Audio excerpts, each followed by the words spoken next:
for the meeting to start. You got a wood radio? No, I didn't. I tuned in. I looked at my email about 5 minutes ago and it said wood radios. And I said, well, I don't have any handy. I've got a bunch. If Cliff Tuttle comes on, I got a question for him, but if not, not that big a deal. I'll just email him.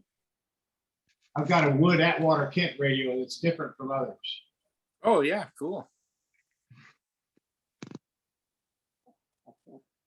Oh, Bob Myers from Idaho's on. That's nice to see you, Bob.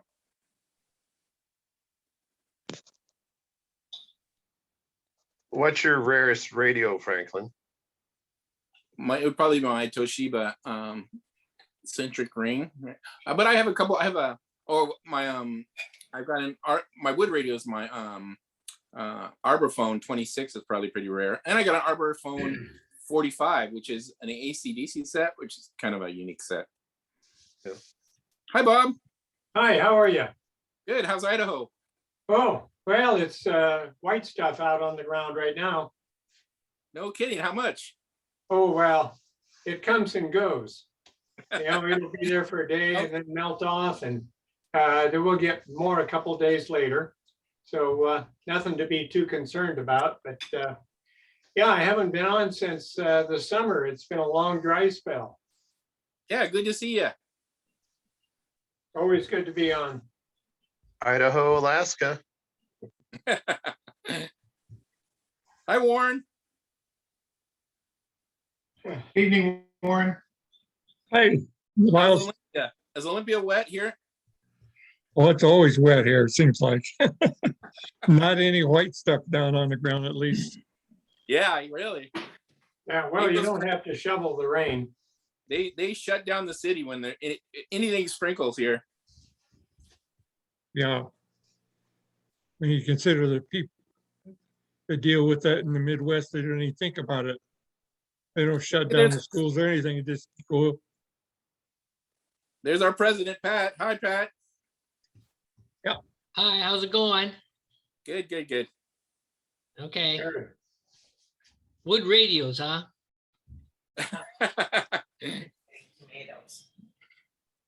Hey, Franklin, did Mike McCrow get a hold of you? Yeah, Blake too.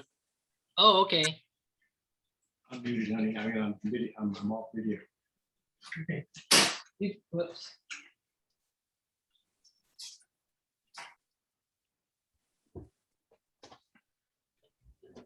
So how many people went to the Christmas party? 35. No, I mean, that's on the call right now. Very many, probably not. 1, 2, 3 of us. Oh, okay. I attended by Zoom. Oh yeah, you did. You count. I counted you. We had 5 at the most, I think, right when Christian got on. So Christian was there on Zoom too. So was Rick Wilson. Oh. So.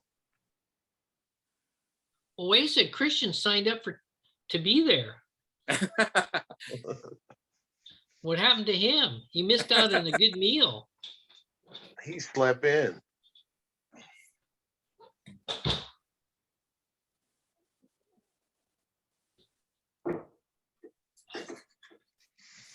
I should have called him, woke him up. Well, is that what happened? He overslept? He overslept and then he joined Zoom. Yeah. Oh man. I think he forgot to buy the vegetables and he decided he wasn't going to come. Oh, I made them the night before. Oh, really? Yep. They were good too. That celery with cream cheese was like really good. Really good stuff, huh?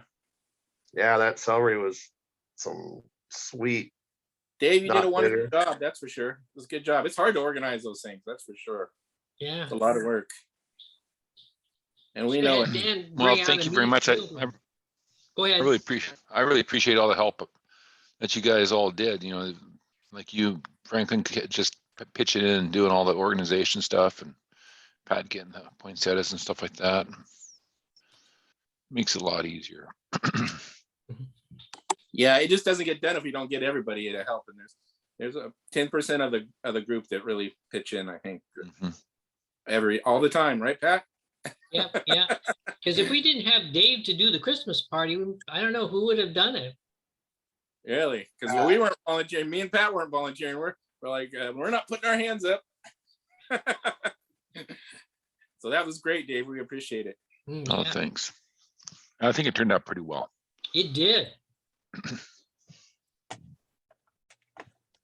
Hey, there's Bruce. Hey, Bruce.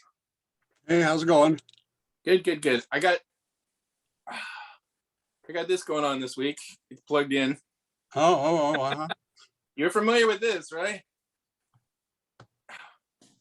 Yeah, I'm Yeah, not plugged okay. in. I'll be plugged in Friday. I got one more day tomorrow. So Oh, okay. Friday What they is took that? out a bunch. What was that, Pat? Well, what is that? Is it a fistula or is it a port or what? It's a USB port. Yeah, all right. I got an automatic USB port right under the skin. Now it's a they call them smart ports. I don't know how smart they are, but it's a little like rubber ball that's on a aluminum or titanium case that sits underneath your skin with a direct line into your veins. So you don't have to get poked all the time. Well, you got to get poked through the skin and on the port, but you don't have to, they don't have to find the vein. So I finally got it in after one time getting poked 31 times to try to get an Oh, IV in. gee. It was like, yeah, it was time to get an IV. Well, I was so weak at the time and so skinny that they couldn't find any veins. They were just, and it's funny because they give up. They decide, hey, I'm not going to be poked anymore. Move out of the way from the needles and all kinds of stuff. It's They should have used a half-inch needle. Hey, there you go. You got to get it inside the vein is the problem. You don't have too many half-inch veins. Well, they would have hit one.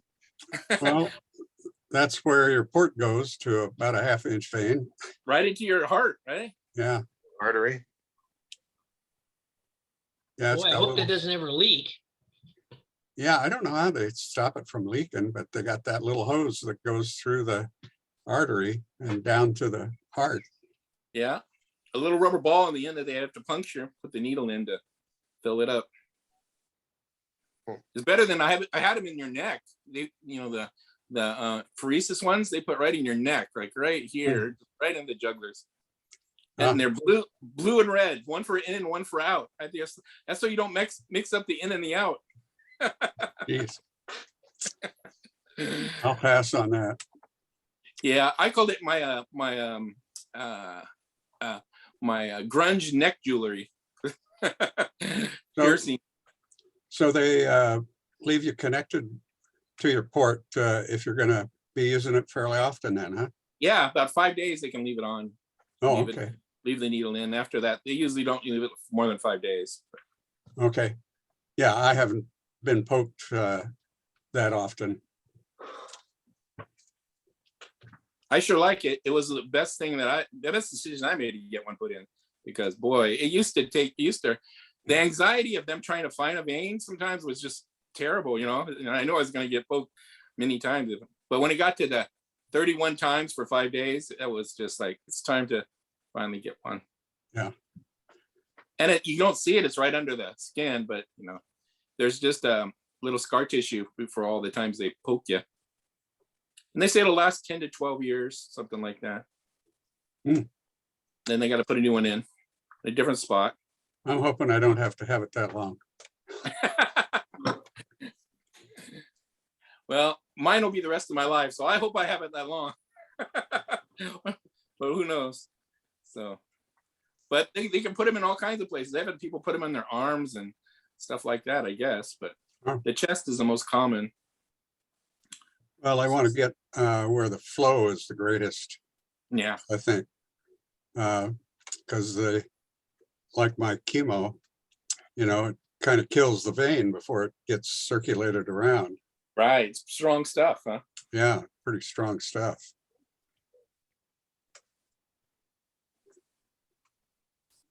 I see Dan and Dick are on. Fantastic. Hi, you guys.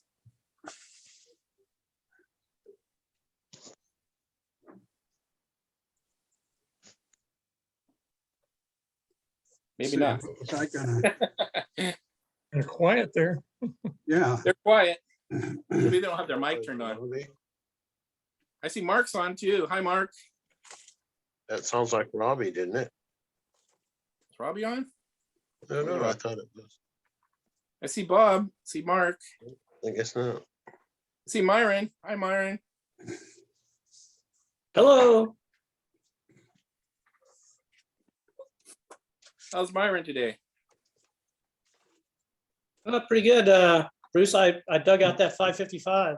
Oh, you did, huh? I don't know how the hell I'm gonna get it out of the basement though. I can't pick it up. Yeah, you're gonna have to find a strong friend, I think. Yeah, I have to get my son-in-law to help me out. The power supply I can handle, but the scope is just, gigantic. Well, it's got 2 handles. Yeah, on the top, right? Yeah. What does it weigh, Myron? Do you know what it weighs? It's got to be over 100 pounds, right? Easy. I forgot. I haven't looked it up, but yeah, I slid it around on the carpet, but that's about all I could do. Yeah, I've forgotten how big it is. It's bigger than a 547 too. yeah. it Harbor is. Freight, Harbor Freight has inexpensive dollies. Yeah, they won't help me get it up the stairs. You need a stair walker, forklift. Yeah, right? one of those utility refrigerator hand trucks. Yeah. Have you seen the ones with the 3 sets of wheels on them? So that they're set up in a triangle shape, and you can I've heard about that. Yeah. take them upstairs and stuff like that. They have ones for wheelchairs that you can hook onto like a standard wheelchair, and it's motorized, so you can take it up the stairs, but still looks pretty dangerous. Yeah, for sure. So I have a couple of wood radios. If anybody's interested in looking at wood radios, I We know are. Cool. there's thousands of them, right? Everybody has more We're wood waiting. radios. You can imagine. Let me see if I can get one of them.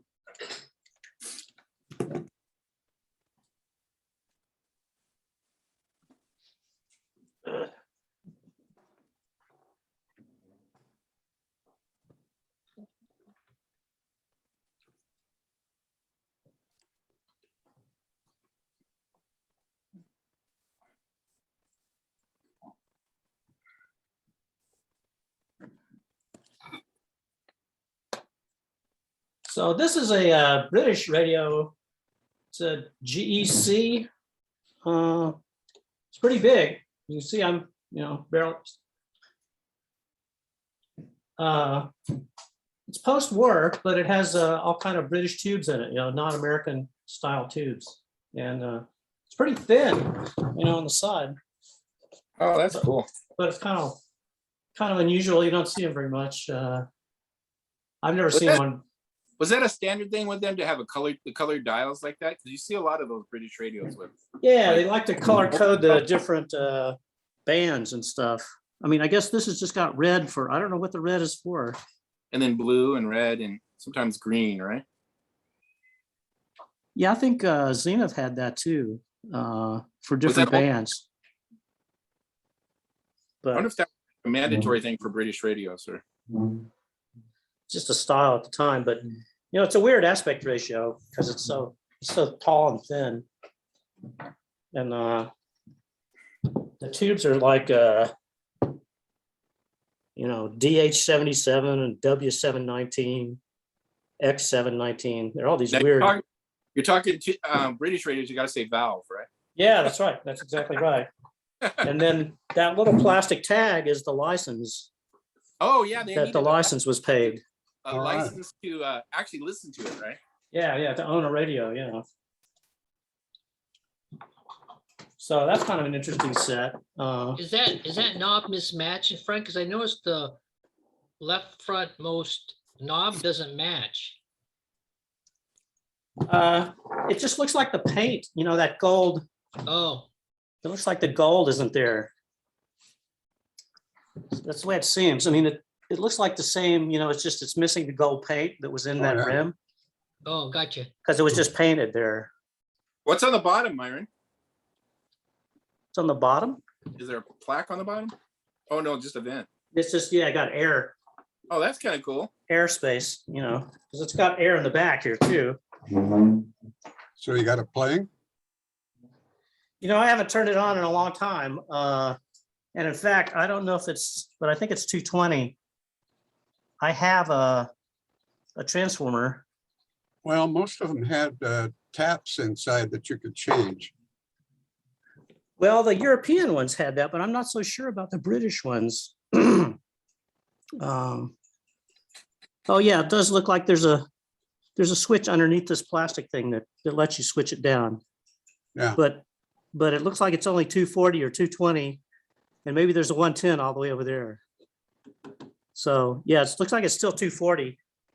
Like I say, I have a transformer, so it's got an American plug on it, obviously. Sure. But so, and I've got one more. Hang on.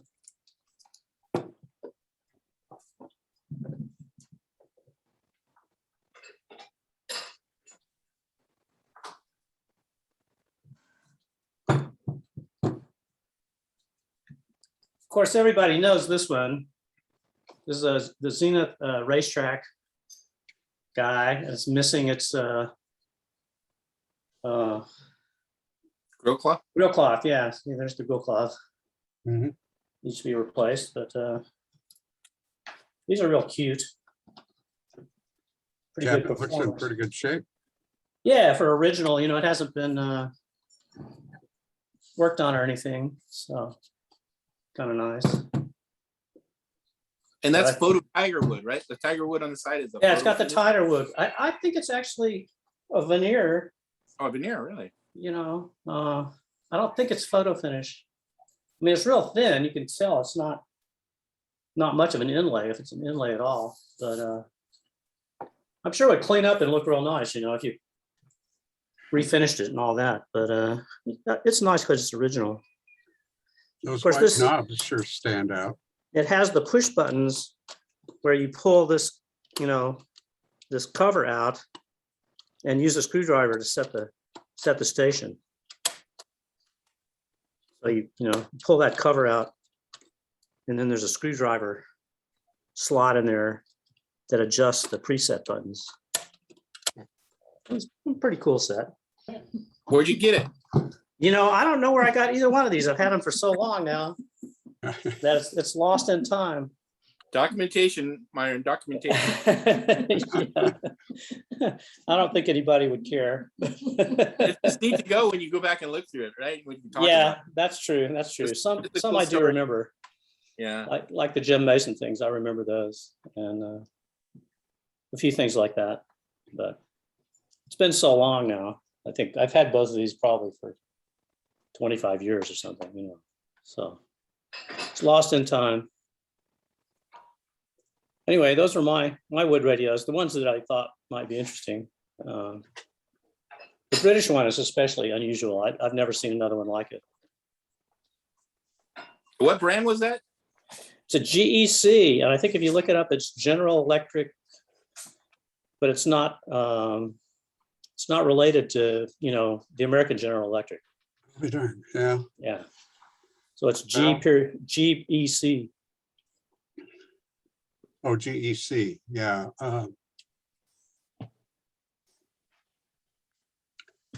There's so much, the brand names have gone to hell, RCA no longer, it's just used by another company, But the name, there's really no RCA in America.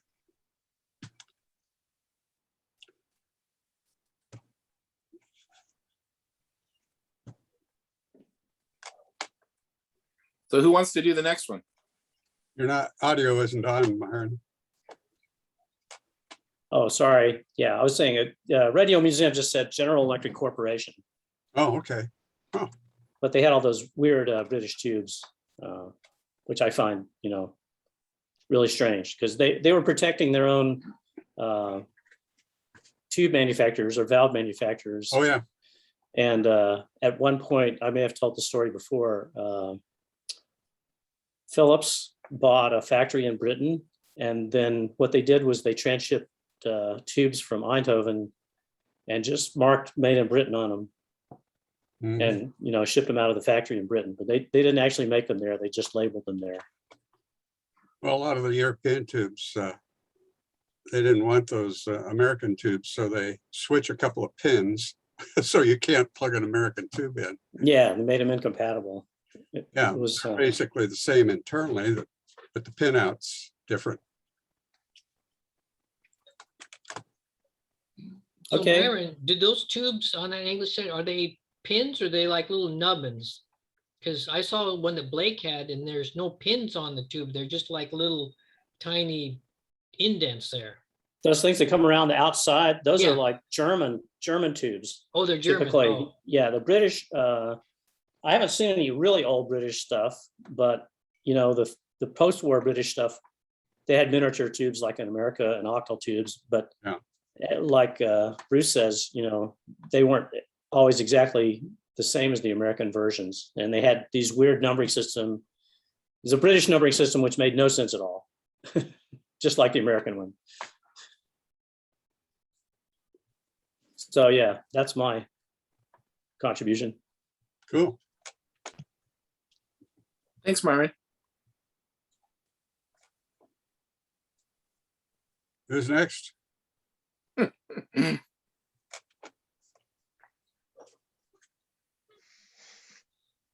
Pat has to have a wood radio, doesn't he?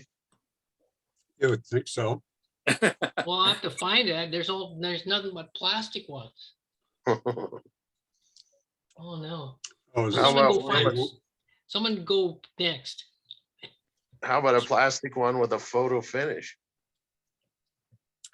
this is supposed to be wood radios. Or the wood. Well, he has plastic ones that can look like one. Hmm. I don't know. I have to think about that. The wood grain plastic radio. It's like Yeah, from the they- 60s, right? They actually made some of those. Well, I mean, like in the 40s, 50s, they actually made Bakelite ones with a printed covering on it, looked like wood.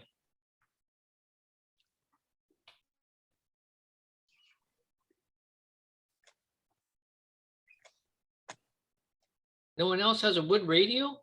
Franklin does. I don't know if he got ready to show it. Yeah, I didn't. That's my problem. Okay, I got one. Okay, cool. It I have to start my video. So what happened was this thing weighs about 60, maybe 50 pounds. Wow. This is a Canadian radio. So it's a Westinghouse. Oh. Yeah, it's a Westinghouse Canadian radio. And I got this up in Seattle. So it's one of those things where it's got the band on the top and the band on the bottom. And if you choose like the short wave, the light comes on the particular side that it's gone on. So it's basically got, you know, it's been so long since I've even turned this thing on. It's got, you know, your typical AM radio that goes from, you know, about 500 kilohertz up to 1.7 megahertz. Oh, excuse me. AM's on the top. Anyways, and it's got, I don't know what the hell it's got. I can't read it anymore. Unless the light's on, but it's pretty cool. It's red on the dial's red on the top if you plug it in, and it's green on the bottom. It actually sounds really good. It's got a big speaker in it. The only thing I don't like about it is that they must have a capacitor across there. It takes all the high range out, because it sounds pretty boomy. Wow. But this is what it looks like in the back. Yeah. So it's a 6-tube radio, and it's all pretty original, actually. Is it just so heavy from the transformers? You know, it's got a pretty serious transformer in it. I don't know why it's so heavy, but you know, like if you look at the speaker, you know, it's like, you know, it's got pretty heavy duty speaker on it, and the transformer's pretty good size too. But yeah, this is it's got to be all of 50 pounds, maybe 40 or 50, but it's enough to make you go, holy smokes. Enough to make you struggle. Yes. So anyways, I thought it's a pretty radio. It's got the original finish on it. I'm pretty sure it does. Which is kind of like a Zenith styling. it's made by Westinghouse. It's like I say, it's a Canadian. The Canadian. Yeah, I just radio. mean those bars and things. Yeah. So it's got the original finish. It's got the original grill cloth in it, and all the knobs and stuff like that. So Looks really nice. yeah, it's a pretty radio. I paid a bunch of money for it, but I got it from this guy in Seattle at that when we had those. I didn't go this last year. Whether you go to the parking lot at the university there, I can't remember the name of it. So that's what I have. What's it called? Shoreline or something like that, or Shoreline? They have a. That's what it used to be that's, anyway. Yeah, it used to be. It was moved like 20 years ago. or something. Well, it wasn't 20 years ago, I think, but a few years ago, I think. Isn't that sound more like it, right, Pat? Well, I think Yeah, when I went there in 2005 and it had moved. Yeah, but it's been at Shoreline for a while. Yeah. Well, it was at the museum and then they moved it across, down the street to some school or something. Oh, I forgot to Grange say Hall. one of the cool things about this. I forgot about it. It's got it where when you first turn the knob, it's got a fine adjustment, and then it for the tuning, and then when you get into it, then it's a coarse adjustment. Huh. So it's Nice. Like 2 speeds, huh? Yeah. yeah. I haven't looked at that to see how that works. I haven't had this apart. So Some kind of screw gear or something. I don't know what it's got to be something like that. But it's got a tone switch and it's got it's got a variable tone. So instead of having the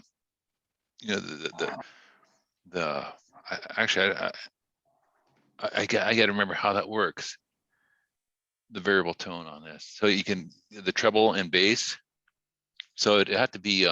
Didn't they put different capacitors across that to shunt to different frequencies? So this had to be a variable capacitor to do that. Sometimes if you have a tapped volume control, you can do it that way. Okay. Typically, it's a fixed capacitor and a variable resistor. To pass the, so you make it more bassy or treble. Yeah, so that'd be the treble cut, but you also can get an emphasis on the bass if you have a tapped volume control.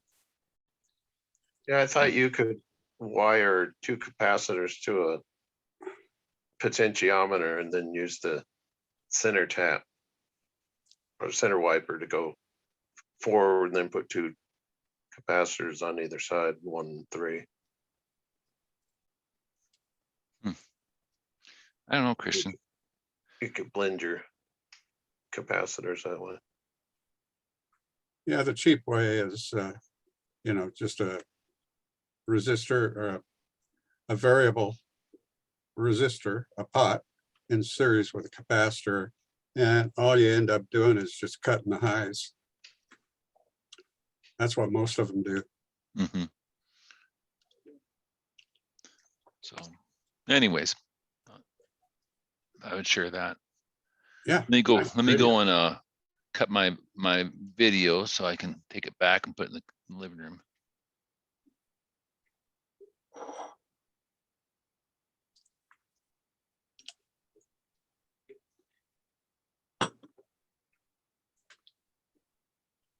There's Lyle's. Well, I just wanted to, I had finished eating dinner. I went out in my garage and picked up one of my radios and I'll put it here on the table. Okay.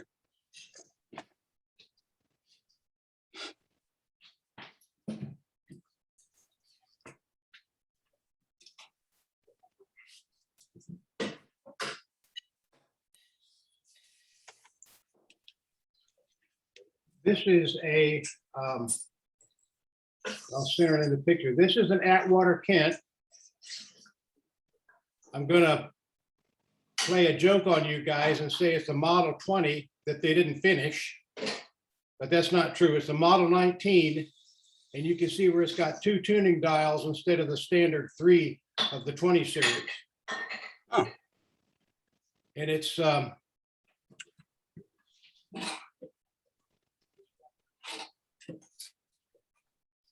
all original. The 2 audio transformers don't have the same paint job on them, but so it must have been changed at one time, but they both have, it's got 2 of the small size, which is the right ones.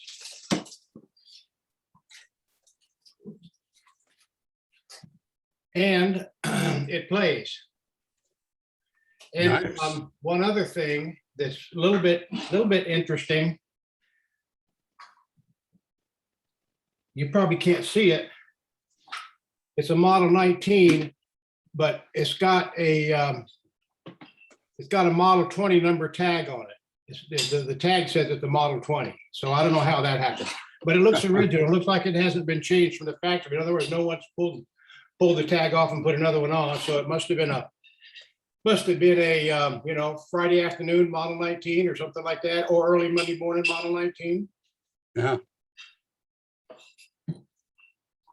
And it's got its original finish. And that's not bad. Has, you know, it's old, but and I haven't refinished it, but it looks pretty good. And like I say, it plays. Yeah. So does one really want to refinish it with that good a finish on it? No, I probably won't. I won't refinish it. I'll just leave it original. Yeah. Yeah. The patina looks good. I mean, it's, you know, it's not destroyed. No, it's not bad. Yeah. It's not bad at all.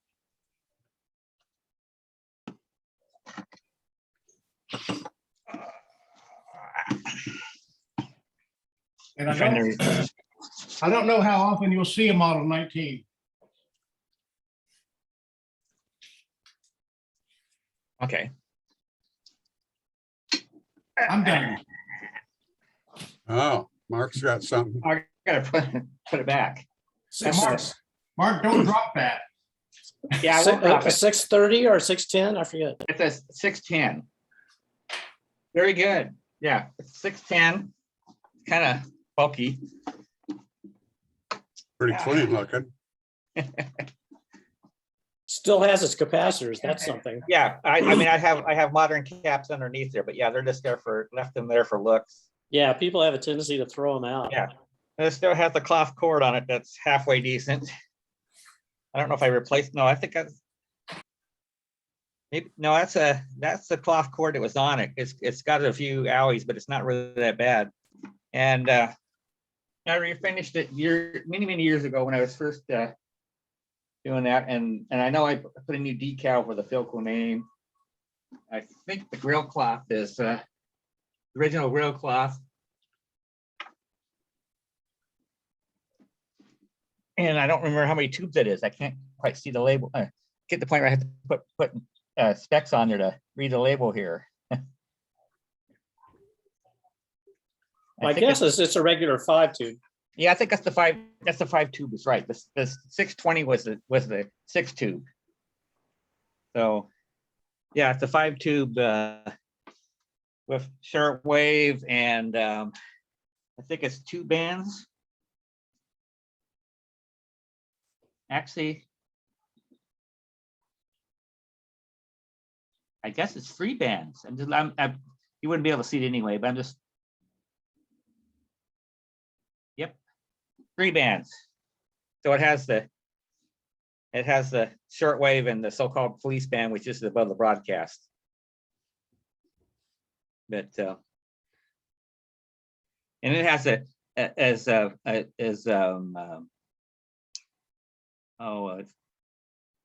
think it was Dave was talking about. It's got 2-speed tuning, which is it's got a veneer tuning knob, and it's kind of hard to hold it, you know. Yeah. The Okay, the knob stacked. yeah, right. It's got an outer knob for tunes it fast, and then the inner knob's like a veneer. 2-speed there. Well, that's nice when you're trying And to do these shortwave. have a little when it's operating, the pointer is a little slit in a I guess it's like a shadow, and so it leaves a line on the dial, a lit up line. You've probably seen someone like that. And I think I believe the dial scale there is probably a reproduction, which looks as good as the originals, but it's been, I don't have my notes with me, but it's been a long time ago I restored that, so. I think when you change bands, it illuminates just that band with the Yeah, little line. It drops down, you know, to the particular scale. These are little, I forget what they called it. It was not beam of light, but it was, they had another name for that, but.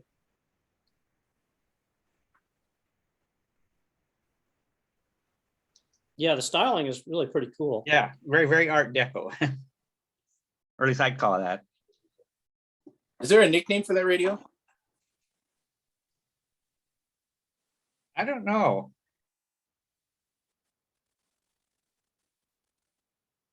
Because they do have they had a lot of nicknames in a lot of the radios, but I'm not sure that one, I think these are fairly common, so. And they made this, and they made several similar style cabinets, you know, like they may have changed a little bit. And also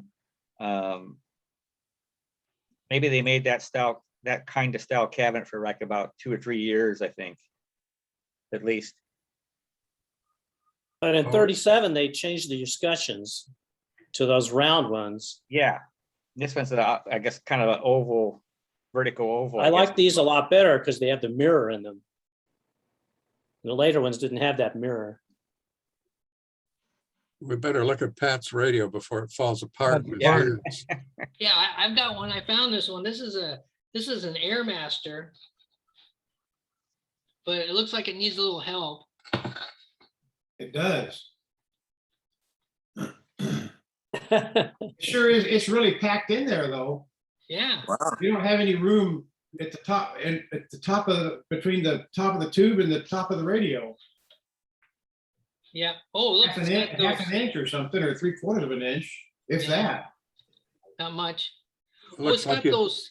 It's got those little buggy things in there. Little. Oh, mud Nest daubers. Yeah. So I think I got this from the McCracken State. I think I got this as a free radio. I'd Yeah, they hope had a so. lot of mud daubers in there. Yeah, yeah. I should probably fix this one up for one of the contests, you know, to see if I can get this looking halfway decent. I bet that radio gets warm when it plays. Well, I bet you have to pull a chassis to pull the tubes.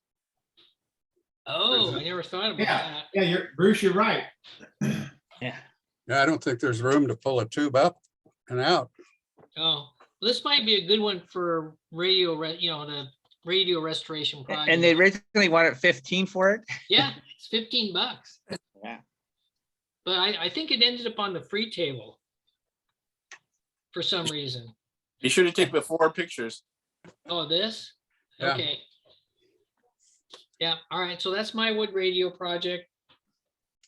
So And we're it was gonna the see it, Airmaster? we'll see it refurbished next meeting. Well, I guess I missed that. It's supposed to be projects, huh? Okay, so. Oh, it might take me more than a meeting or two to get this. Yeah, I squared away. think so. Oh, man, that's bad. Okay, who's next? Is that the company name, Airmaster, or is it Yeah, a model number?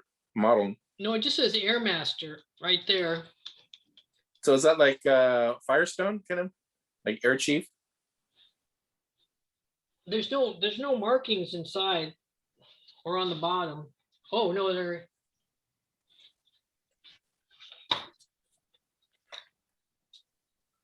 Oh, it's starting to fall apart. No, there's no markings. It doesn't, there's no model number. Just says Airmaster. It has a transformer, right? Yeah, I missed the part. I guess I didn't realize you're doing wood radios as projects. So. well, I could. No, I mean, I just saw it said wood radios. I didn't catch that it was supposed to be a Project Wood radio. Oh, no, it doesn't have to. I just thought maybe I would, since I found this, it's in such bad shape, I should probably do something with it.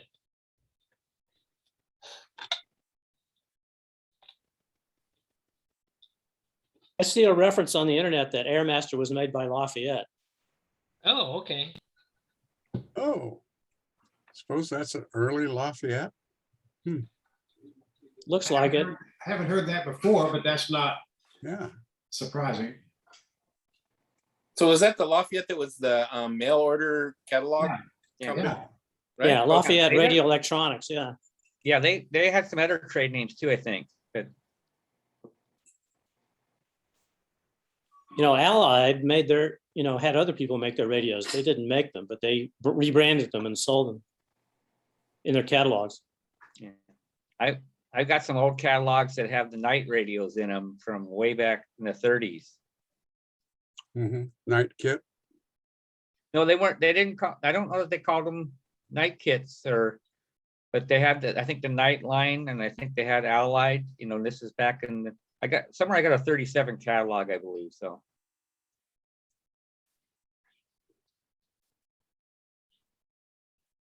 And Lafayette used what, I think it was Wholesale Radio was the name they used a lot.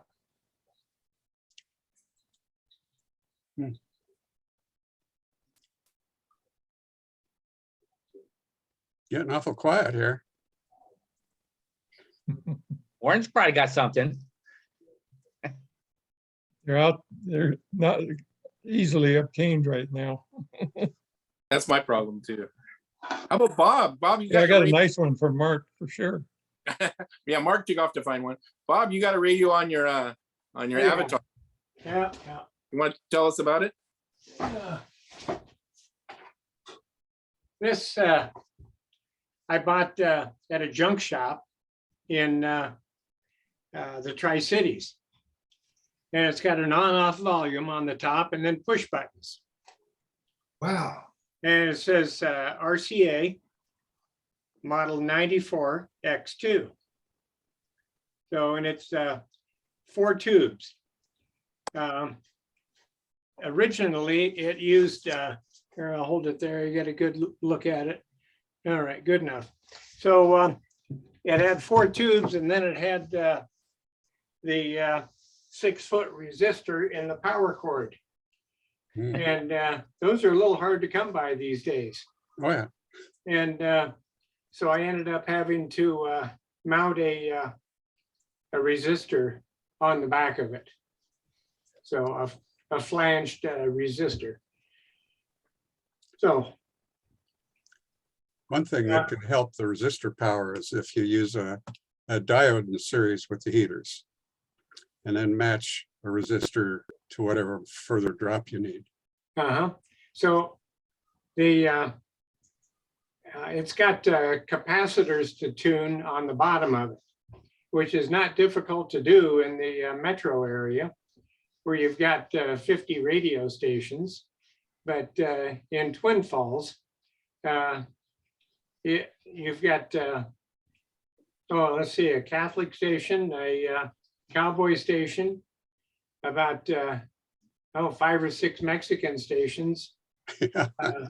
So we're somewhat limited over here. And so each button is a different range because it's a different size capacitor in there. So I also have a radio that Rudy gave me. It's a big black dial Zenith tabletop. And I was in his shed one day and I admired it. And the next time he saw me, he gave it to me. And, Cool. Maybe next time I'll drag it down. It's up on a shelf. I was over at a thrift store and they had an Admiral radio record player, allegedly tabletop, but it's about 18 inches, like a cube. Radio's in the bottom that works very nice. And then the record player is up on the top. And Blake was nice enough to get a new stylus and crystal to Robbie, and he got it to me. But it's 78 RPM only, so somewhat limited. but it's on the shelf also. Kind of limited like your AM band. Yeah. Limited, yes. So I was looking at the RCA, it was like a TRF and was made in 1938, according to the Radio Museum people. So it only had, it has an audio tube, 2 RF tubes and a rectifier Uh-huh. that add up to, 65 volts or something. So, Yeah, not enough. right. But I've also, a gentleman here in town gave me a Atwater Kent, a real Model 20. And it would look really nice alongside yours, Lyles. Oh, thank you. And so if you're interested, the price is right. Oh, Well, I have a couple Model 20s already. Oh, you do? Okay. All right. So it takes up quite a bit of real estate here in the shop. A big box, not a compact then. You have a big box 20? A what? A big box 20? Yes. Are you interested in that, Franklin? No, thank you, but I wish I had room. Oh, So I have a well, don't question we about all? Atwater Kent. So when did they really start selling radios, and when did they kind of go out of business? They in about 22-ish, I I'm think. gonna say they started 22 or making- 23 is when they started. Right. 'Cause the Model 20s are And- 24, 25, 1924, 25 radio. And Maybe the- 26 or 27. yeah, and 36 or 37 is when they closed the doors. That- So the And- early units were all, was it TRF? Is that what they call that? Yeah, Well, they made superheads yeah, they did, but the early ones were TRFs. and batteries. Yeah, like the breadboards were a TRF, up to about around model 60 or something like that. And then when you had like model the 84 Cathedral was super hit, the model 90. So somewhere in there, they kind of progressed the number, kind of progressed along there. I No. think I've got a Model 206, which has got broadcast and shortwave. that's And it plugs into the yeah. wall. And it's a So- wood, it's a cathedral cabinet. And Atwater Kent closed their doors. I think the factory wanted to go strike to become union, and I think he was just tired. I mean, he had done it all, and it was kind of commonplace at that point. And he was real.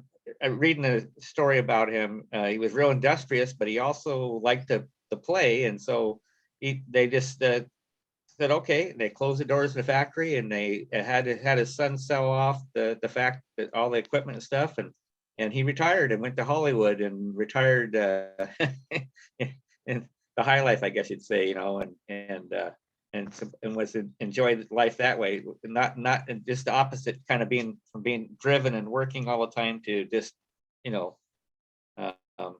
socializing all the time, I guess. so He made a lot of radios though. Yes, he did.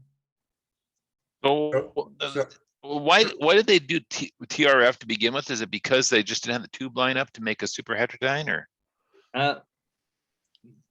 Well, it's just the way the technology evolved. And RCA held the bot or from Armstrong the superhead patent, and they kept it close and kind of controlled it, so somebody wouldn't outdo him for a long time. It's part of it. I think it's kind of a way of putting it. initially, Like Mark said, it's an evolutionary type thing. yeah, initially TRF was it. Yeah. And then as things progressed, then like you say, RCA grabbed that patent up and held it pretty tight. And you had to pay for it if you wanted to have a. So use that you'll see a patent. lot of superhead kits. You could build your own legally, but you couldn't manufacture it and sell it without a license from RCA, and that's kind of controlled by them. And the tubes were pretty crude when they started, and as the tubes got more, like went from triodes to tetrodes and pentodes, that helped things along too, as far as to And the like the multi- All American five tubes could do it all. It could work like, much better than 10 or 20 tubes in the old triodes. It made the super het a lot easier. I have a RCA Ar 812, which was their first super het. And it's a big, long, wooden, boxy thing with a handle on top. But the internals were encapsulated in some sort of wax or something to keep it secret. This was from 1924. I'll be darned. And they say that the wires, corrode inside. And so once that happens, you have to melt the whole thing down to get the wax off of it. Literally melt it down. Yeah. But All right, the Franklin. IF, I think it's like 65 kilohertz or something. That ought to be good for a lot of images. Yeah, I imagine there's stations everywhere. Well, Franklin's got something there. Yeah. Yeah, I got a unique wood radio. It's a battery set and it's an early transistor. So I thought this was a gift from one of the club members to me. I just thought it was a fantastic, the transistor part where it has a little transistor mark, it shows that. And then it's a 4.5 battery set, but that's a 9TX2. So it's one of RCA's trial, 1958. So it's a real early transistor set. Does it have a handle? Nope, it has a little thing in the back that just, you can put your hand in there, but Oh, I see. Yeah. not really a handle. So it wasn't really a setup for a portable. But I just thought it was neat because I think, Myron, you mentioned about a transistor wood set, which is pretty rare, I think. I don't think they made too many different ones. By then, they all started moving to plastic. Yeah, for sure. Another thing RCA did with all its patents, when transistors came along, they patented all these circuits that were vacuum tubes for transistors. So that, anyway, they were real patent hungry crowd. That's Sarnoff. He was pretty. Well, RCA did initially for Dave there. RCA initially didn't do the manufacturing. It was Westinghouse, Western Electric, and General Electric did all the manufacturing. Yeah. And there was another one there too. And then RCA just was like a kind of like a clearinghouse. I don't know the term, but they held the patents and they kind of directed the whole works. And so Westinghouse would make so many radios one year, and GE would make a bunch of radios. And if GE made more than Westinghouse, then next year Westinghouse was supposed to make more. But it was they're supposed to keep a kind of balance. It was a very unwieldy thing. It's kind of like what they do in China right now with the OEM and ODMs for computers, HP and Dell have the patents and they have a minimum engineering team, and then the Chinese basically put all the computers together. But RCA was formed to hold the patents under one ownership right after World War I, because different patents were held by different companies. And so you couldn't build a radio without talking to a bunch of different companies. And that's why they formed RCA. So you could get the patents all under one umbrella. Yeah, Is that right? Yeah, actually, I think the U.S. government was part of it because, see, like Marconi had a lot of patents, and they didn't want to be dictated by the British and pay royalties to them. So that was kind of there was American Marconi, owned by the Brits, I think, and they made them, I think, sell that and formed the RCA Corporation to get the patent pools and stuff kind of under control on our soil. I think it's partly, as I remember. How does Hazeltine fit in there? How does who? Hazeltine. How does it fit in there? Well, they were. I remember Hazeltine. There was other circuits or work that RCA didn't have. It was like the neutralization of the for the Myron probably knows, for the TRF, so they wouldn't oscillate. And Hazeltine Labs figured a way to, or them or somebody did figured a way to neutralize the oscillation passed, and they had their patents. And so some of the TRFs were built under that patent to get it, because see, otherwise, if you got it from RCA, I think RCA forced them to use their tubes and stuff. Yeah, well, I've got a radiola that's got those little capacitors in there to neutralize the They stages. may have had to buy or get patents from Hazeltine Labs there too. There was all this, fighting for control. Yeah, They spend all their time fighting patents and stuff like that, right? Instead of innovating. So that's kind of like the electric car industry is doing right now, right? I mean, looks like they're just trying to find all these ways to fight it, as well as to transition from tubes to transistors, right? Because I mean, like I think was it Raytheon the only one that just went all into transistors? Everybody else kind of fought it, right? I mean, because they were just because they were putting the knife in their business by selling transistors over tubes, right? Well, Raytheon provided the kits for companies to make hearing aids after World War II. And they had all those sub-miniature tubes. The only problem with and they made nice little pocket-sized hearing aids, right? Mhm. Like a pack of cigarettes. But the problem was you had to buy a new 45-volt battery, every 10 days or something. And so as soon as transistors came out in 48, 49, Raytheon came out with the kits to use transistors instead of tubes for those hearing aid manufacturers. And that was the CK7022 was the name of the transistor. Mhm. But their yields were so bad, they only like 25% of them were good enough to use in hearing aids. And the other 75% they put out on the hobby market for low prices. So those were point contact also, weren't they? Oh yeah, for sure. And anyway, you drop your hearing aid and you're liable to drop your sound. So how did they make those diodes then? They certainly weren't silicon diodes. They didn't do thin film processes. Well, they were germanium, but they weren't made on planar processes either. It's like they took a rock of germanium and then stuck a pin on it. So they used a cat whisker kind of thing on it. Yeah, it was much like the Galena cat whisker thing. Right. You just And, got to get it placed in the right spot. And then they had to encapsulate it and hope that it didn't catch too much vibration. So the last hurrah on the vacuum tubes were the new Visters that RCA came up with. Right. And there were very few radios made, but they were FM probably. And of course, Tech used them on the front end of their scopes. Why did they do that? The Navistors? High frequency response. Yeah. Well, the Navistors were put in the front end of the tuners on TV sets. Yeah, and cam converters used them, and because they're high, like I say, the high frequency performance. Yeah. So they were doing what, tens of megahertz, or what was high megahertz? Hundreds of Probably megahertz. several hundred. I don't know the. I think I have some. If you guys want to see one, I'll go get one.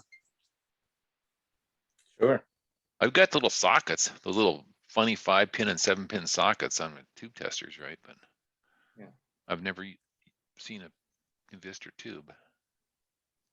David, if you're interested, there's Alan Douglas has got 3 books out, Radios in the 20s, and there's different chapters in there for every manufacturer, and there's stories like Splitdorf was involved, I think, with a suit for RCA, and they actually found I think they found a loophole, and they were going to win, and then quickly, all of a sudden, it all went away, and I think the Splitdorf sold their stock or something. I forget what the deal was exactly, but things were kind of coming undone because somebody, there was insider trading going on and stuff. But the thing is, at that point, then Atwater Kent signed up with RCA, and probably they got a real sweetheart deal doing that. You see, not paying supposedly they're going to pay so much royalty for each tube that they use from RCA or something like that. And then the rest of the company starts signing on there too. So I guess they saw it since Splitdorf, I think, gave up and kind of got bought off. the rest of us saw, okay, we better just go ahead and play for RCA, but there's all kinds of stuff that went on. Oh, yeah. I heard that guy from RCA. I can't, what was his name again? He was a real son. Sarna. He was a real son of a gun. Yeah, he Yeah. was. Yeah, Brutal. yeah, Armstrong was fighting him because for the, you know, the over the patents and stuff like that, and Till the royalties. And he finally just gave up and kind of stepped out the window of the, I don't know, the 11th floor or something apartment. But his widow finally back in the, I think that, was it late 60s or early 70s? They finally settled, I think, with RCA for 110 million or something like that. So if after all those years. Yeah, but he didn't get to see it. No, but his widow did anyway. But Yeah. Yeah, at Tech, they used a Navistor with a plate cap on it and one of their generators. And A plate cap on a little Navistor? you got it. Anyway, it's used in some signal generator. I forget what number or whatever. But anyway, the Navistor actually has ceramics seal. And evidently the plate cap and the ceramic seal in there tended to get a little leaky. And a lot of those things are deader than hell. You could tell when they're dead because if you touch one, it gets hotter than hell because there's air inside. So the heater has displaces the heat much easier if you got air inside rather than a vacuum. And it keeps the heater current higher because it's keeping the heater colder because the air inside is cooling it. So the shell gets really hot. So anyway, you can tell when it's leaked without even testing it. Makes sense.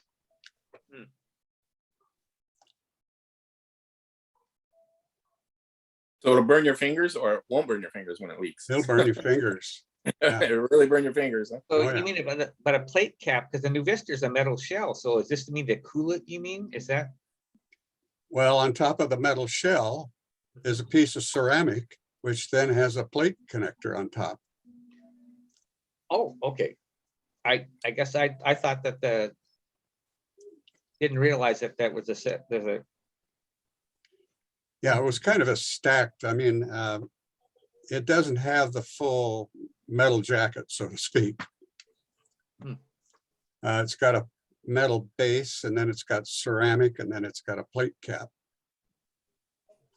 And of course, the inside of the base where the pins are, that's ceramic also. okay.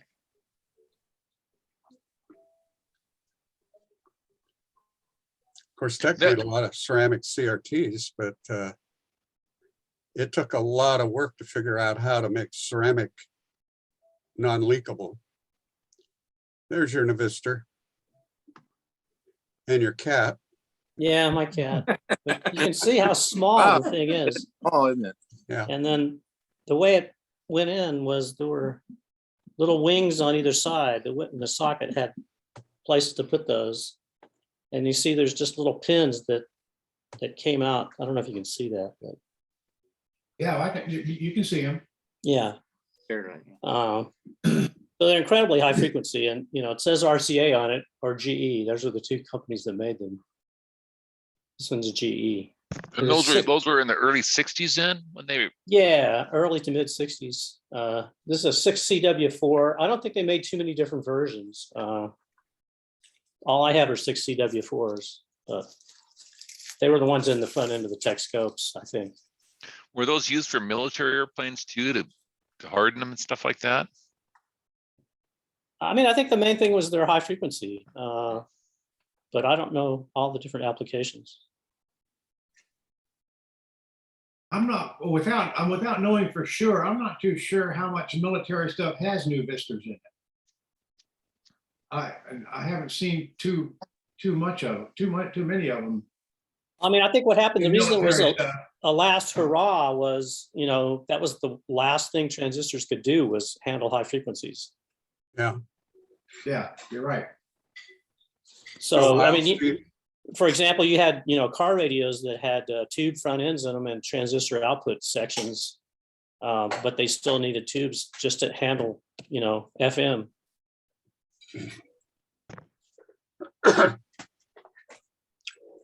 Well, transistors were pretty spendy then too, compared. Yeah, to and, tubes. and maybe they also tended to overload and stuff on the early transistors as far as intermod and mixing and stuff like that, where the tubes were better at that point. So That's probably the case, yeah. I mean, I And guess that- it wasn't until planar transistors came around in the early 60s that the reliability really went up that much. Yeah. That's, why you saw those transoceanics, the early Zenith transoceanic transistor ones, they had sockets for the transistors. The 1000s, right? Yeah. A lot of tech equipment had sockets for quite a while, and then they Yeah. finally figured out that, oh, you know what? The reliability is a hell of a lot better if we don't have sockets and got our connectors. men. Yeah. Because sockets and connections were where the reliability really sucked hind tit. Oh, and then the production costs too are so much more, right? Than just soldering them in and producing them that way. Sure. Especially if you had to gold plate your sockets.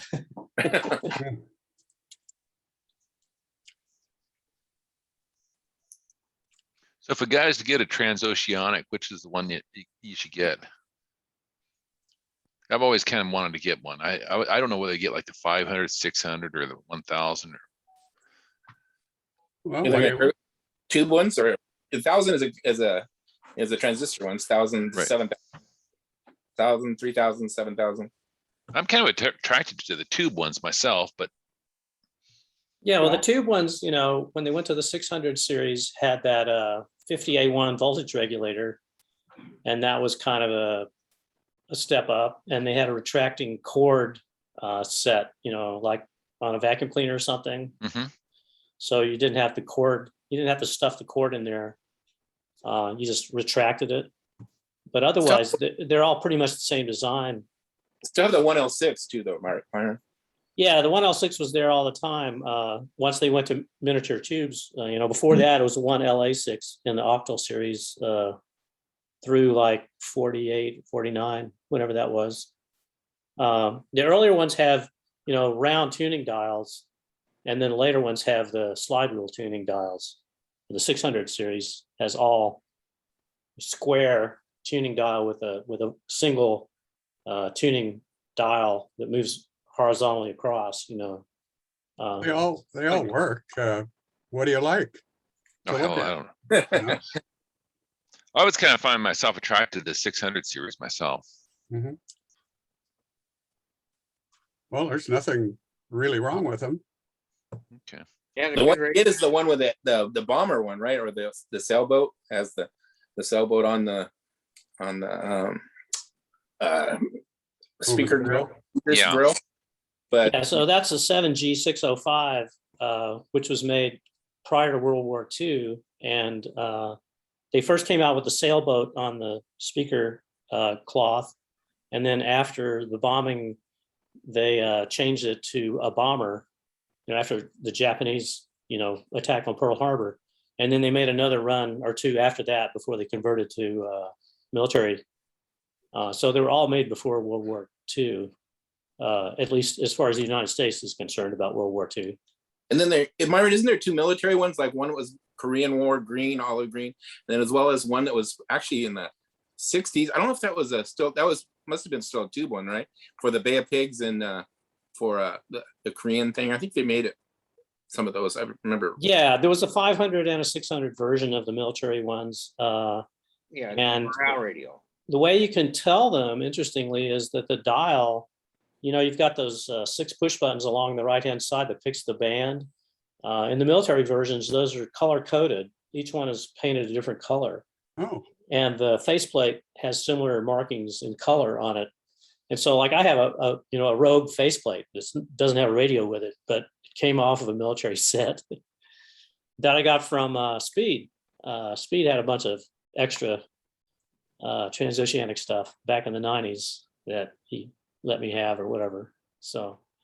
So Myra, military ones any more robust inside? I mean, did they Well, change? they had two things that the regular ones didn't. They had some like coatings on the chassis for corrosion, and then they had a 220 volt adapter, which was just basically a glorified resistor. And the later sets have a place you can put that. If you have one, there's a socket on the back of the set to drop the 220 volts to 110. And then the military ones, I'm not sure exactly if it was the Korean one or the earlier or the later one, had the 50A1 voltage regulator in them before they had it in the military, in the civilian sets. So there wasn't a lot of difference, but it was cosmetic differences, like I say, the color coding. And then, of course, being military, they had the schematic taped to the bottom and, you know, all these, there's a book about the maintenance procedures and stuff like that that you can find. That's kind of cool. It was called a 520 URR or something like that, as comes to mind. Did they put in extra shielding? I don't think so. Okay. I'm gonna guess they were like a for morale, so Yeah. it weren't like in, you know.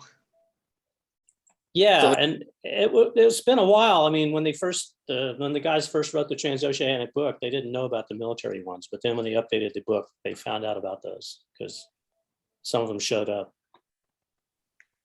And I think, like Franklin's Light, I think there were two different versions. Well, I've heard a lot about KEX getting way out there in the Pacific during the war. It still And- does. Because I'm surprised, because I know their antenna array does not point to Hawaii, but I can pick them up. Is that And- right? Yeah, I mean, they're not very strong, well, at least not here. And and there's not a lot of stations I hear. I mean, I haven't really looked real hard, but KFI, of course, they're Omni, you know, 50 clear channel out of LA. And I think I hear KFBK, which is another one, which they have a halfway Franklin array, I think, which is gives them a pretty good signal. But surprisingly, KEX, like I say, now I think they point almost, their pattern goes out west. They're protecting San Antonio and some other place, so they can't, so they have nulls behind them going out to the east and to the southeast, I think. And Yeah, it's pretty surprisingly, well I can north. hear here. I think it's Not pretty real well strong. north-south. Yeah. Well, you can find the patterns in the FCC records and stuff, what they're supposed to do, and Have you ever seen the website that has the pictures of the transmitter, that the 0.5 megawatt transmitter that WLW had? yeah, oh yeah, that's, Built by RCA. It's a great website. well, yeah. Isn't that Crosley? Yeah, it's Yeah. Crosby. So, you know, Crosley, who made radios and then after the war made a few little micro cars. Yeah. Which I happen to have two of. Yeah. I was, Gail says, I happen to have two of, yeah. So, yeah, and Crosley, but this, see, I always amazed at engineering. So they ran that at night, it was a 0.5 megawatt, and they had the cooling pond, you know, it's water cooled tubes and stuff. But the thing that always got me, because my great uncle always talked about this station, and he didn't mention remember the call sign. He said he had to put a screen, he called it a screen. And I'm thinking like a big reflector screen, something like that. But what it was is that when they ran they put on the half megawatt at night. See, they had a different call sign for nighttime, and that's when they could do the experimental. And they're on 700, and they killed 690 in Toronto. With the Skywave just obliterated them. And so what they ended up engineering, this is I thought was so cool, they have these suppressor towers they had to put in, and they were designed that they know the Skywave at one critical angle, so it would produce a null in Toronto just at that spot. And that's how they were able to go back up running the 0.5 million at night. And so that was what I'm hearing the story about this screen, and what it was you know, it put a notch in the Skywave pattern at just that precise angle. And I thought, wow, no computers have figured that stuff out, you know. Pretty cool. so you're talking about the 0.5 megawatt. Yeah. So the secret Wireless War. This is really a good book. What does it say here? The story of MI6 communications, 1939 to 45. And basically, during the war, they took that 0.5 megawatt Crosley over to England, and they bumped it up to 600 kilowatts. And what they did with that then was, when they do a bombing mission over Germany, they'd shut off the German radio stations so they didn't have a target. And what England would do was immediately pick it up with their own German, emulating the German transmission with this 600 kilowatt station, and start feeding propaganda. Anyway, it's a really neat book on, where they equipped the old Dodge ambulances with communications equipment and stuff, and sent those over into France. And it's a really nice, it's pretty thick book, but it's a good read. That's pretty cool. One of the things I was going to mention, though, is that Crosley radios before the war had a mark on the dial for WLW. Yep. Ah, of course. And of course, he owned the Cincinnati Reds as well, and they broadcast the baseball games. Uh-huh. Yeah, there's what I got is the antique, what's the club, the big club back there, the Antique Wireless Association. They put out their publications. AWA. Yeah, AWA. And so there's one on just, it's mostly Crosley. It's the one issue, and that's where I got a lot of the details about that, as well as, like, so you can go look in the web and all the different things that they did. But that's it. And just like in the Atwater Kent's another one, there's a whole issue that they put out that's just Atwater Kent. It was Ralph Williams did about all the manufacturing, that more from a mechanical kind of electrical perspective, but same thing on the history of Atwater Kent. This good information. Well, you got a fire behind you there. You're trying to keep the mosquitoes away. Oh yeah, right. Yeah, those are solar torches. Are they solar? They're solar. Well, be darned. Oops. Cool. Yeah, they look pretty. They look fairly realistic, and they'll Yeah, run almost all night long. Modern tikis. Yeah. Anybody else Here. got any wood radios? See if I can get one's back by the pool and stuff there. Oh yeah, it's nice. Got kind of dark here. I do have some. You guys know that PSARA had a photo contest, so I have those photos if you guys want to look through them. Unless somebody has a wood radio or something else to do, you want to see them, and you can comment on them. Better I'm than my photos. gonna get going here, so about time to get working on dinner and stuff. So Ah, Well, thanks, Mark. yeah.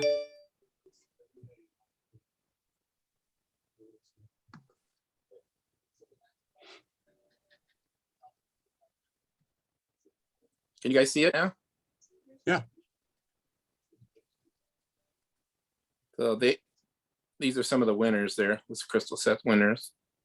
oh, wow. Disaster radio.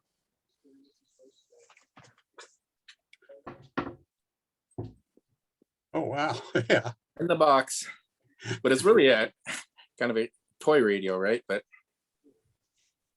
and then they had a rocket radio for the crystals. Sure. So I wonder, Mhm. A crystal radio today, instead of using a long wire, I wonder if the ferrite rod would bring it in easily, bring a signal in easily enough. Maybe not enough voltage. Be interesting to try.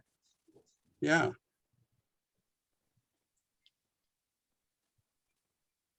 God, can you imagine winding that transformer? It's pretty crazy, isn't it? The Another biaxial receiver.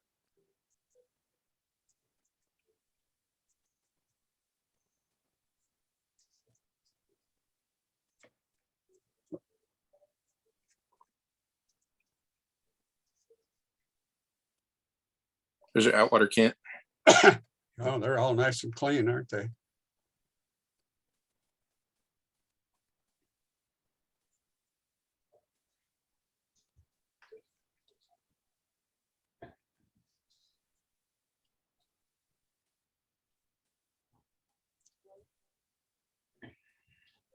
Ace is the place.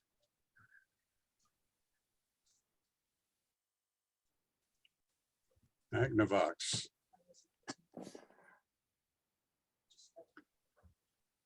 Is it extra tubes?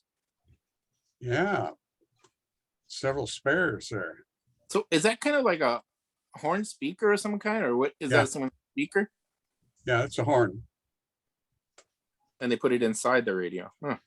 Well, part of it is inside, yeah.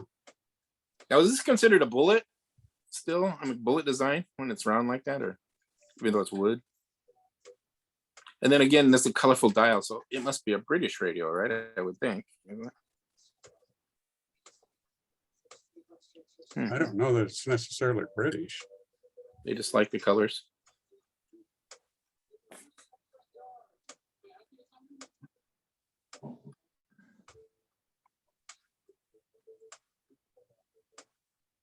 Oops, we can go back here. Sorry about that. Popped out of it. Don't want to make you guys sick. What do they call that? They call it a silver.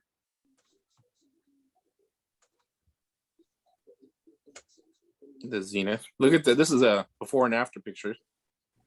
Yeah. You know, Seattle Club doesn't really have that many more members than we do. So we should be able to have a contest with this with, you know, as many pictures and entries. I'm kind of wondering why NWVRS really never or didn't really do a similar contest like PSARA does. Well, normally they did it in person, right? But they said that because of adding, doing the pictures with like consoles, they've got so many more people that participated by just pictures because it's just too hard to bring them in. Back Or to even front- like, you don't want to bring in your you know, very valuable radio that you might drop or something like that. Back up a bit, Franklin. Sure, back up here. Keep going. There. Are those tube hold downs? Or They're are those, upside down. or are they connections? Looks like they're connections. Looks like those tubes are upside down, isn't it? Or, huh? Weird.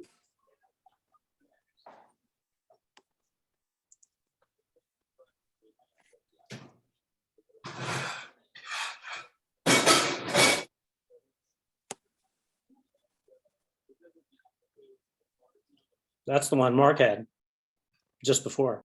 Oh, yeah. Let's go back. So they're calling it a Philco bullet, but a big bullet or something like that, I think. So that's the discussion you were talking about, how it's old. Yeah, and- so they changed that the next year. And like I say, this one's nice because it's got that mirror finish behind it. And then the next year they were circular instead of oval. And they didn't have the mirror finish. But the case was pretty much the same.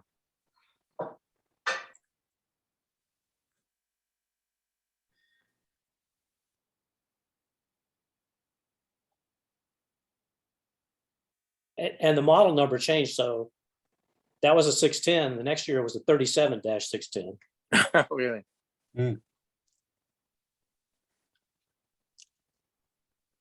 FM Armstrong.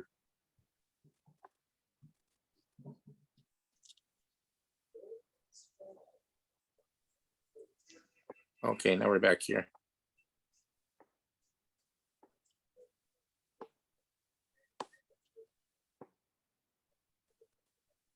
That's a fairly modern radio, right? KLM. KLH. or KLH, yeah.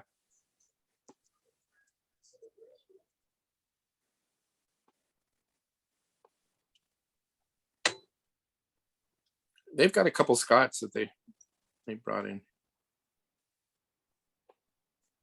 I always thought those, oh, it's a couple radios above were kind of cool. Oops, which ones? That one right there. Whoops, back down, back down. That one, the Sonora. Nora. Kind of reminds me of that Zenith glass rod radio, kind of. That's what I was thinking, yeah. No.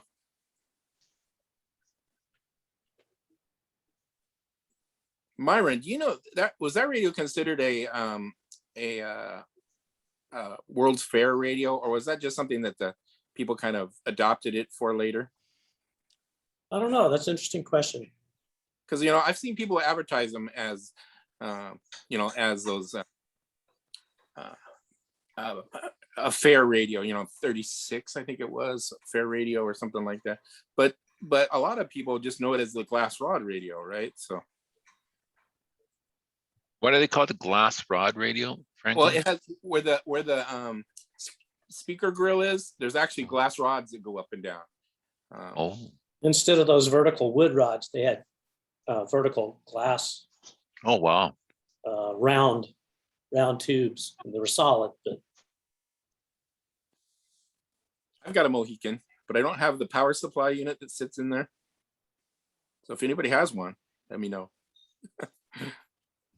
It's been adapted to run on AC, but that's an AC adapter battery pack. Pulls out of the Mohican.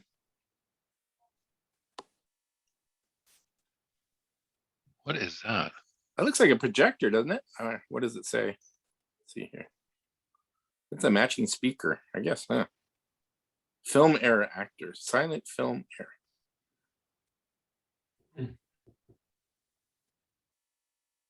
That this looks is like a camera. to me. Projector and a camera. Huh. Yeah. the radio's on the floor under the camera. Oh, down here. Wow.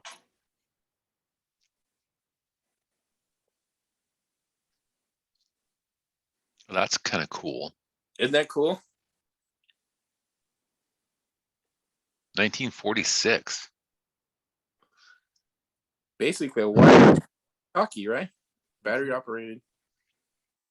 Tube. Oh, 470 megahertz. Wow. Oh, that's what that 470 MC means, huh? Okay. Well, Wow. megacycles. But that's not That's- CB band, is it? No, Oh. that's way the hell and gone above the CB band. That's Well, what they I didn't thought. have a CB band in 46, Yeah, 30 CB band is 30 megacycles, right? 30 or 27. 27, 27. yeah. That 470 is very near to the FRS GMRS band right now. You think that's some kind of Bakelite too? Or I don't know. It's kind of That's why the antennas look so funny. Yeah, they're 470 megahertz. boy, yeah, I got 90-volt batteries in there put next to your ear too. That's pretty cool.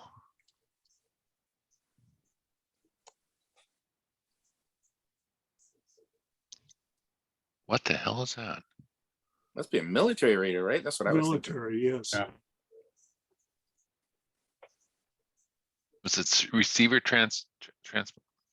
receiver then? Can you want to see that a little better? I don't know. It's not very sharp. No, it's not very sharp at all. Looks like it though, right? Looks like a receiver and transmitter. Yeah. Fairly compact. For Unless you 44. had to carry it. I'm sorry, what was that? Unless you had to carry it. Oh yeah. Hopefully it was on the back of a Jeep, right? An interesting novelty. Outboard motor.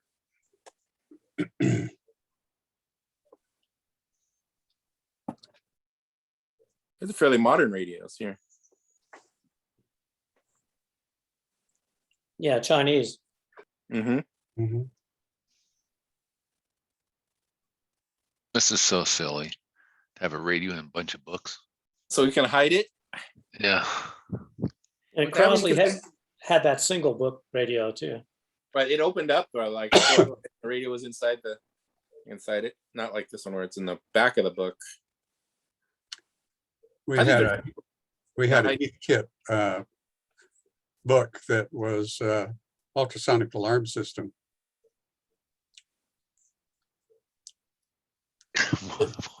So what would happen when A you what, Blake or Bruce? What ultrasonic? Yeah, it put out ultrasonic energy and listened to it. And if that ultrasonic energy changed much, it would set off the alarm because it Really? was detecting movement. But Huh. it was looked like a book.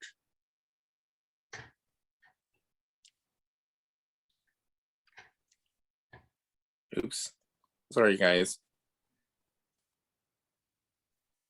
They got a lot of radios they submitted.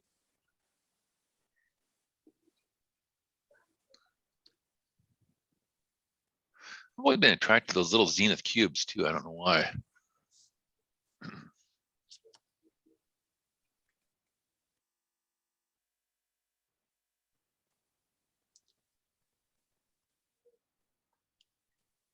There was some plastic radios. Pat didn't say anything. No. He's probably already got them. You already got them, Pat? Yeah, I think so, but maybe we should have our own contest, you know? What do they Photo give away contest? for prizes then? I know they were talking about having ribbons made, so they haven't had the ribbons made yet. But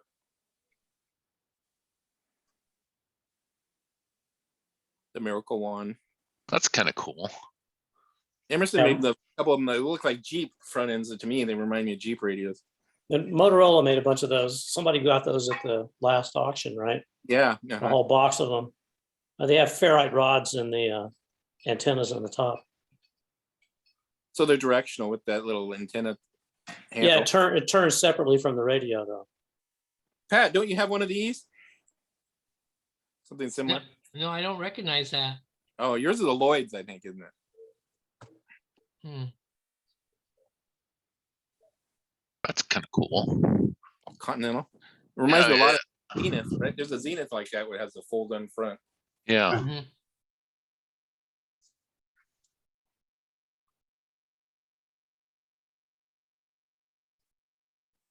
There you go. That's it. The Y600. Yeah. This one's clean, isn't it? That's a beautiful looking one. That's kind of what I'm looking for. The thing that's different about this one is the gray you see on the speaker and the map on the top is The in gray there? gray. Later, they ended up all being black. That would be the difference between the Y and the L. I don't know exactly when it happened, but at some point, the gray was from the earlier sets, like in 53, 54, with the round dials. And then they changed the, to the rectangular dials, but they kept the gray from the previous set. Now, this one has the antenna, the magwave antenna sits on top like that, and you can remove it there, right? Didn't later Yeah. they have them in the door itself, in the top of the door, right? No, I think this was the final design, but the difference that happened is you can poke that out of the top, like you say, and then the handle has a hole in it. And the magnet has a little pokey thing, and you can put that magnet into the handle and then rotate it around.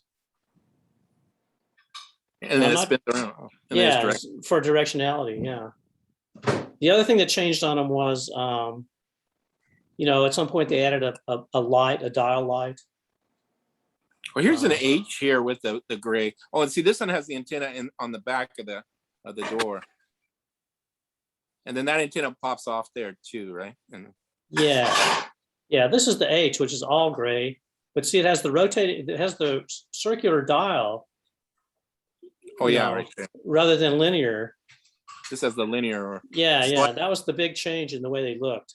the slide rule compared to the Yeah, airplane, right? You call these airplane dials? that's right, yeah. That was the big change in the way they looked. And then the gray went away in the later years, it was all solid black. Oh, and the back, the top. Yeah, this was the first one after the one below it. So it had that gray. It's kind of attractive. Here's the Zenith I was talking about there. Dave. Has a fold front. Yeah, these are like 501s. Yeah, 6G 501. Yeah. These are Lochtel tubes. Go through a lot of batteries with those things. Geez, you guys have got all these numbers down left and right here. It's crazy. I have enough trouble remembering my phone number. This is an remember my awesome thing here. Isn't it cool? I liked it. Did you see the robot? The robot man? I think this is Oh, cool. wow. Yeah, yeah. I didn't even Yeah. notice that before. And then he's got the robot Metropolis, right? Is that was there's a movie about this, right? Yeah, it's the film, Metropolis. Yeah. Yeah. Silent film. Silent film, and then it's about robots taking over the world, basically back in 27 or something like that, 25. Cool.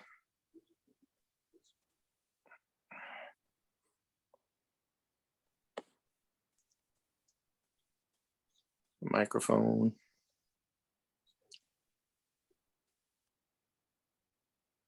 Do you know what's the specialty of the dog bone? I was like, don't quite get that one, but Got to be some kind of connector. I don't know what category that L5 category is, but it must be something to do with connectors.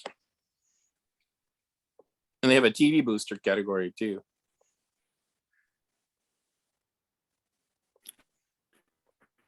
Santa Claus. That Motorola. Yeah, song. that connector looks like it goes on the wireless set 19, the British radio. Is that significant or? Not really. It just connects the transmitter receiver to the power supply. Cool.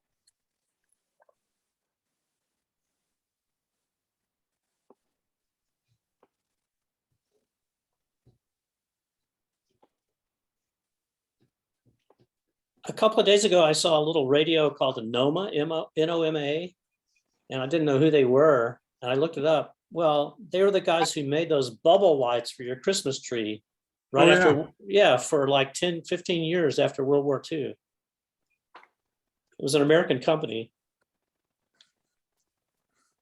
We got a few of those that still work. Wow. The problem is the stuff inside of them is, poison. So an oscillograph is, what's the difference between that and an oscilloscope? That's what they called it early on. It's uncalibrated. It drew a graph, an electrical graph. And so early on, they called it an oscillograph. I don't know when oscilloscope started. But that was what Howard Vollum and those guys said after the war, because they had served in the Signal Corps during the war, is that they needed an oscilloscope that was calibrated. Yep.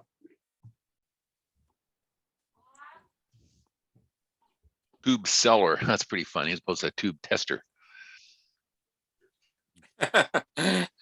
Sell them if they're good, right? That's the No, I just see, oh, you got to replace this tube. Oh, it's a seller. It sells you because it tells you it's bad too. It sells tubes. Yeah. Well, that's great. Isn't that cool? That Scott? And the chassis is just so beautiful. You have to display it backwards. Yeah.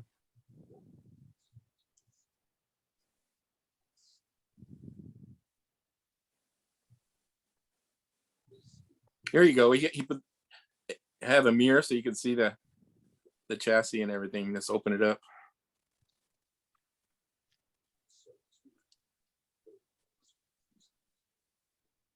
How could they use 22 tubes? Oh, and that Scott. Yeah. I mean, why? Did And they look have... at they're all chrome and they're all chrome shields on them. 2 eye tubes too, right? 2 tuning eye tubes in this.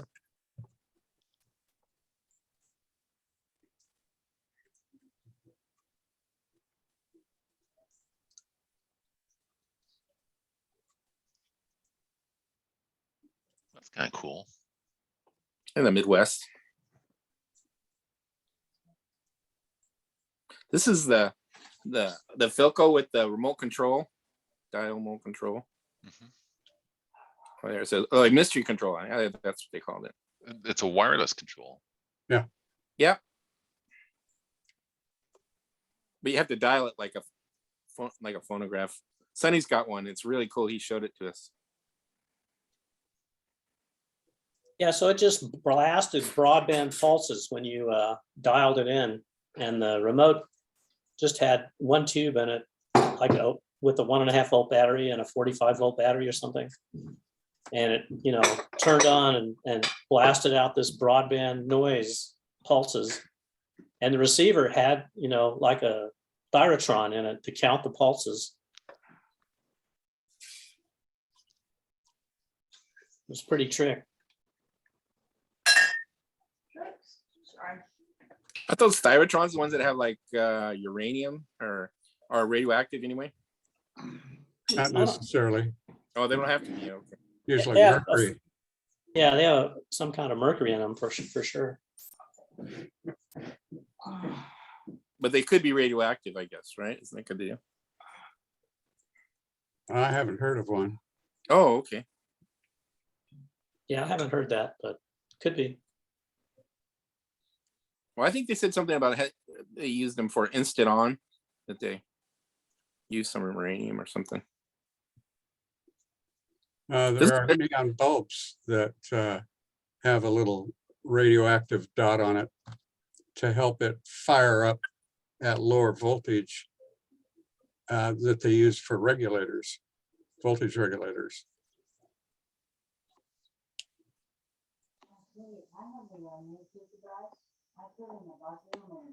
Helps ionize the neon in there to get it started easier. Start it faster and easier. Yeah. This is that Scott projector TV, right? So I thought this was pretty cool. It's like that Philco. That must have been magic in 1940 to have a remote control, right? With no wires. I've got a Philco projection set in the basement here. Oh, like this, Scott? No, Oh, no. So how did those projection sets work? they got very, very bright CRTs that are small. And you put enough voltage on them to make X-rays. Oh my gosh. Mine has like a 4-inch CRT that reflects off a parabolic mirror and then reflects off a mirror and then reflects up onto the lid. And it's kind of like probably a 27-inch diagonal. Did they have enough? I mean, you'd have to watch it in a dark room then, huh? No. The screen is brushed aluminum at certain angles, and you could see the picture really well at a sitting level, but if you stand up, it's lights out. Oh, yeah. And you could go almost 180 degrees along the side, and it's still pretty bright, but it was made specifically for a sitting level.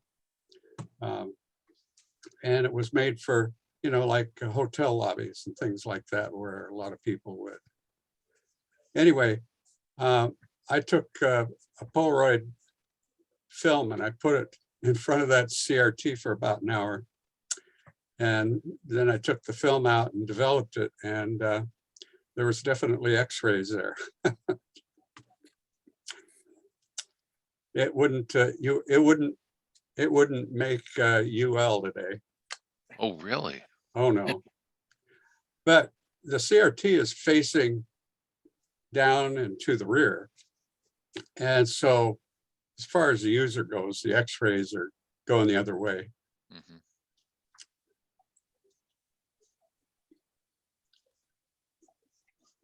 Would they burn out quickly?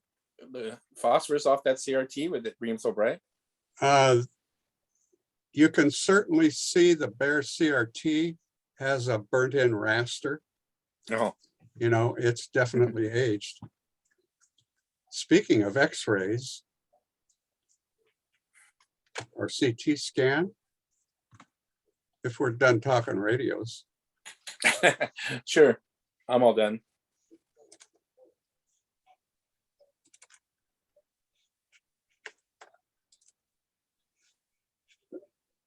You got that? Yeah. So that's my CT scan. Actually, this one was a while ago, a couple of months ago. I just had another one Friday, but I said, hey, I'd like a copy. So they gave me a CD, and I mean, look at this. You go through Oh, your heart. Yeah, you can see your heart. And I mean, you could go through here. Okay. So that dark area is lungs. So if I right click here, go to window preset levels and go to lung, wham, it changed the gamma of all the picture. And so now you really can see the lungs, and well, you can see here is where the esophagus and well, air pipe yeah, goes down, exactly. Into the goes into the bronchial lungs. tubes. Yeah, into the bronchial tubes there. Cool. Anyway, you can have more fun playing with this. Let me reset.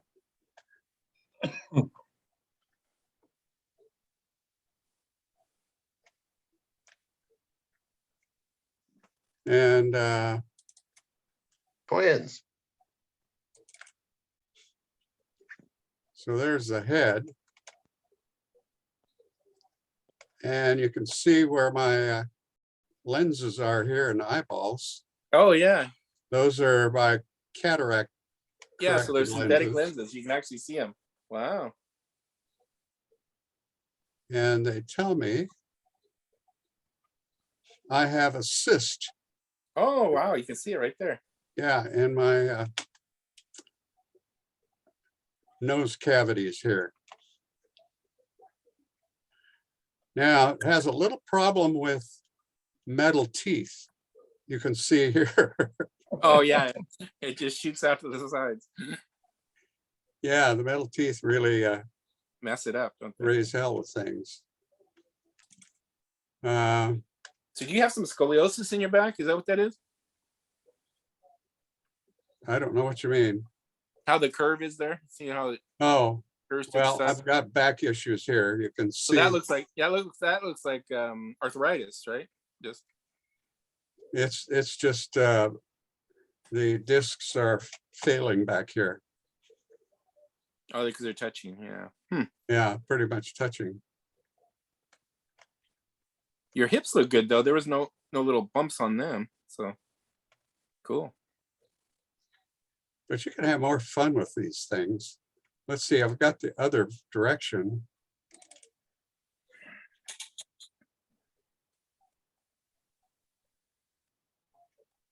So I think I'm going downward here through the lungs. Mm-hmm. And again, if I pick the lungs, now you can see them that we're going through.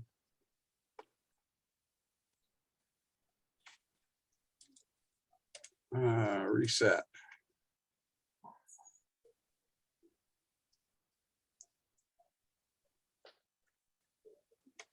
And this stuff's starting to show colon stuff. The dark splotty areas is your lumpy colon. Well, there it shows up real well. Yeah. Now, I don't know whether that's because I'm full of shit or whether that's an evacuated situation. There are kidneys. There you go. Cool. Yeah. How about your liver? Have you looked at your liver or like gallbladders stuff? So you didn't have any liver. Yeah. Stuff Well, in it there. was my liver that I had. There's the bladder. Oh yeah. Anyway, enough of that stuff. That's cool, Bruce. Thank you. You can have a lot of fun exploring your body. No, at this point, I was 85% the cancer was 85% gone. And hopefully in my last CT that I got Friday, I'm further on. All I've heard is it looks good, but I haven't talked to the oncologist yet. I'll see him Friday. So anyway. It's good to hear. I certainly hope things turn out well, Bruce. Yeah, my sister and I started chemo about the same time. Anyway, she died Monday. Oh, sorry. Her chemo, the cancer just kept progressing even with the chemo. And anyway, so yeah, it was kind of a rough Monday. But you know, we're losing a lot of friends too. Something about getting old. Got a lot of buddies leaving. Well, we can get back to radio. Well, guys, I think I'm gonna hit the rack. I got to get up and get to work tomorrow. So. All right, sounds like you guys had a good Christmas get together. I think it turned out well. Mhm. So, Maybe next year I can grab that. yeah, well, I don't know what we're going to be doing next year. I thought you already volunteered, Dave, didn't you? No.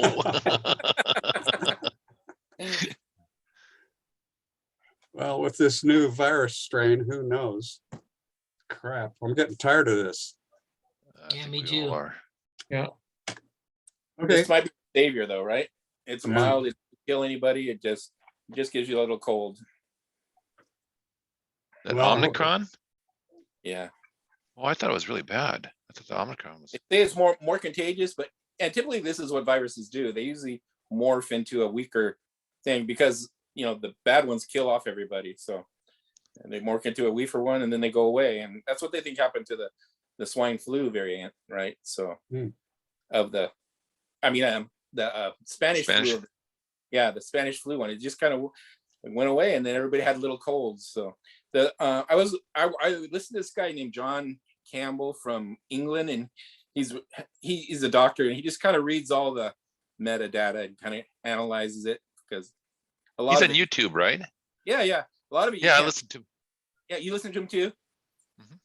He was talking about the doctor that discovered it was saying that it's kind of a tempest in a teapot because it's making it's again more contagious but yet less deadly.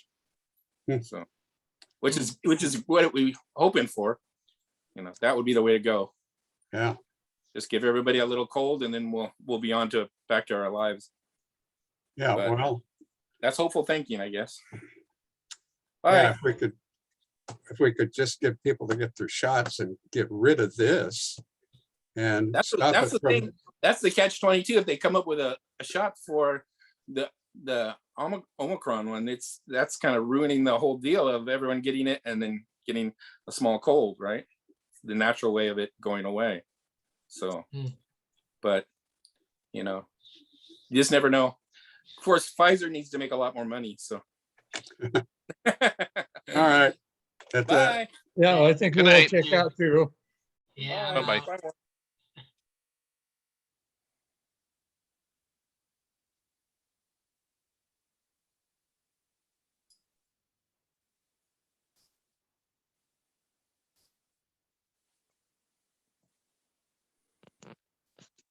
Goodbye, everybody. Goodbye. Thanks for the host. For the Oh. mostest. You think I did a good job? Yeah, I like the radio of that. Were you on there Sunday? Yeah. Because I was there last Sunday and I thought they said they hardly had anybody voting on the radios. They had a whole bunch of radios, but hardly anyone voted. 21, but I didn't think I was. I'm not really a member, so I didn't vote, of course. And they were so welcoming. They've been so welcoming to me, lately. So I like to go on there, talk to them. Yeah, I sit on there here and there. I don't say much. There's not much way. Yeah, you Don't should know check out about- that Frantone or Fran Blanche is her hymn's name. Brantone. I've seen the advertisement for a pedal, Frantone. Oh yeah, that's her pedal. Yeah. I'm pretty much stuck in the old